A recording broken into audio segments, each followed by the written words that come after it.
A champion's career arc, under ideal circumstances, goes something like this.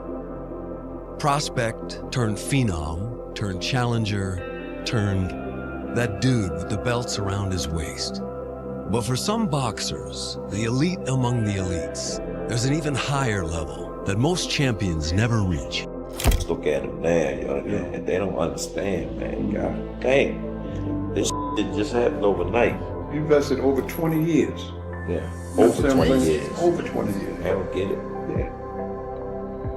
Yeah. This Santa Cruz right here today.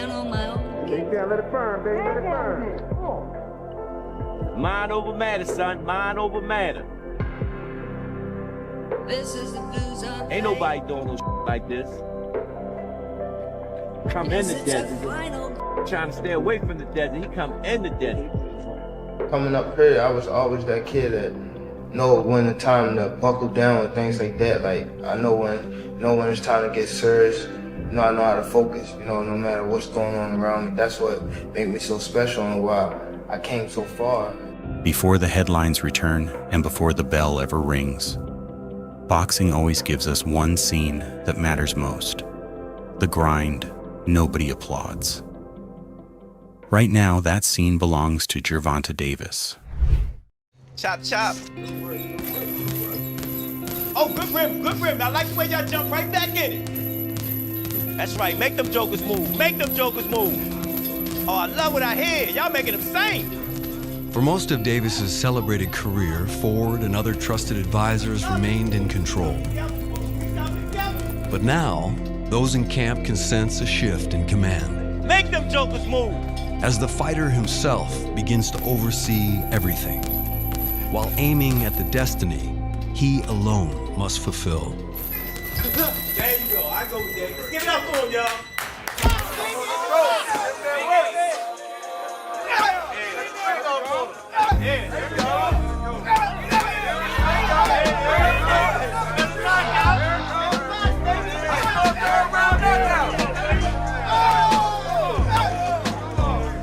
For a long time, fans have been waiting for Tank's comeback, wondering when the power, the tension, and that electric feeling would return.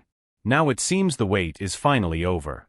Back in the gym and back under the sharp eyes of Calvin Ford, Tank appears to be carrying a different kind of energy. Not flashy energy, but focused and dangerous energy. You can tell when a fighter is training just to stay relevant. You can tell when he is preparing to remind the world exactly who he is. I'm definitely taking this very seriously, but as I continue to get close to the fight, I'm just being myself. I feel good, you know what I mean? So, it's like it's definitely gonna be a exciting night for the sport of boxing. Are you ready? Yes. Make sure no recording. No recording. No recording, gentlemen. Thank you. The mega fight, that dance with destiny, is nearly at hand. And with both superstars in the fine-tuning stage, secrecy is crucial. That's why Davis made sparring the most important element of any camp, off limits to cameras. But his team's visible confidence hints at his readiness. Hey, you having fun, ain't you? With Gervonta Tank Davis, every answer delivered through thudding left hands has only created more questions. For now, those questions feel bigger, broader, simple, and yet endlessly complex. How much is enough? How high can you climb? How far can he take this? You're happy, but deep down inside it's more to accomplish. That's how I feel as a fighter. Our job is never done. I want it all. This looks like a second version. The body language is tighter, the work looks cleaner, and the hunger feels louder than the cameras. And if the target is really Shakur Stevenson, that seriousness makes perfect sense. Shakur is not the kind of opponent you beat with highlights alone. He is sharp, disciplined, slippery, and mentally draining. That means Tank has to bring more than power. He has to bring patience, conditioning, timing, and control. That is where Calvin Ford becomes priceless again. He is more than a trainer in this story. He is structure, guidance, and the steady voice that knows how to pull greatness out of chaos. I ain't gonna lie, Coach. One of them got to be Shakur, because that's the one that That's a 50-50 fight. I feel like that's the only one that's let me like, explain something y'all, to you. those are two God-level fighters. Let me explain something. Shakur is a master boxer. Yes. True indeed. I know the kid, he was raised up with us, but he's a kid to us. You understand what I'm saying? But he's gonna get his just due. Yeah. He just has to focus on his just due. You need people like that when the stakes get higher. And it sounds like the whole team is rallying behind Tank, helping push him back onto the right track, making sure the comeback is real and not just social media noise. That should worry the division because we've already seen what Tank can do when he is in rhythm and operating off instinct. A sharper Tank with purpose is a completely different machine. If he carries this energy into a Shakur fight, then it is not just a return, it is a reset with bad intentions.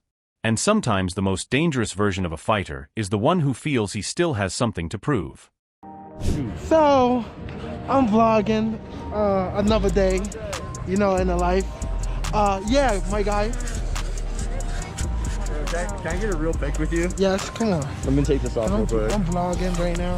You are? Yeah. You vlogging? Yeah, you vlogging, champ. Yeah, thank you. That's a nice kill.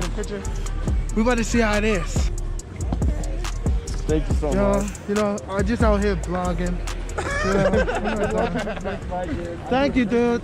And just when we are talking about Gervonta Davis rebuilding himself in the gym, Shakur Stevenson steps in, sounding like a man already staring across the ring. What stands out is not anger, but certainty.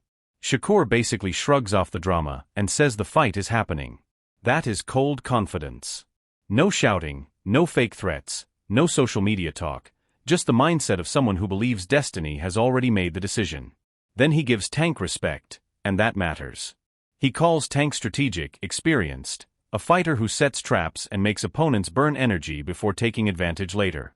Gervonta Davis, is it just boxing beef or is it real beef? and if so, where did it originate from? I know it's a longer story, but just, you know. Yeah, I mean, whatever you can share. It's kind of bigger than boxing, I guess you could say, because of like the history and like everything that done like went on. It's hard to even speak on it just because of the fact that we gotta fight. So at the end of the day, you feel that's gonna happen? Yeah, I know it's gonna happen. I mean, I'm the best, he the best. So when you got two guys that's the best, how can you not fight?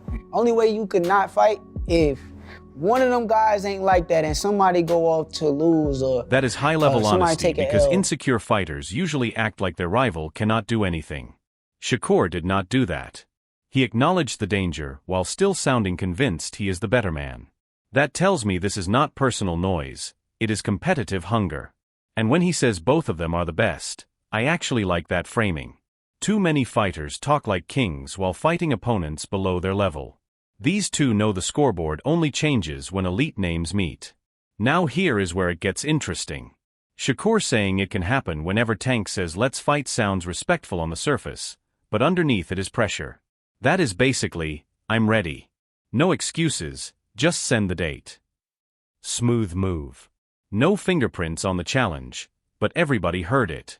Stylistically, this is why fans obsess over the matchup. I think like with both of us, we both fighters that's really good fighters and on that level. From a boxing standpoint, what makes Tank Tank? We see the power, but it's gotta be more than that. Nah, he's strategic. He's setting guys up. He been boxing since a little kid, just like I've been boxing since a little kid. And you can tell like with the experience. Even with his last fight with Frank Martin, you can see Frank Martin was more so an amateur. Like the experience he got is not on the level of like Tank, and he just took off with experience. He let him waste his energy, gassed him out, and then round 8, okay, it's time to go. Tank is a patient detonator. Shakur is a defensive locksmith. One fighter waits for mistakes, the other tries not to make them. That creates stressful television. And do not let the calm tone fool you. Shakur has the quiet arrogance great fighters carry, the kind that does not need volume because it believes in itself completely. Meanwhile, Tank has the kind of power that can stop a conversation mid-sentence. Beautiful tension. So now there is one man sharpening tools in silence and another publicly saying the collision is inevitable. Perfect. Because boxing does not need more mystery right now, it needs brave scheduling. If both are truly in their primes, like Shakur says, then stop flirting with greatness and make it happen. Some fights are rumors. This one feels like unfinished business before it even begins.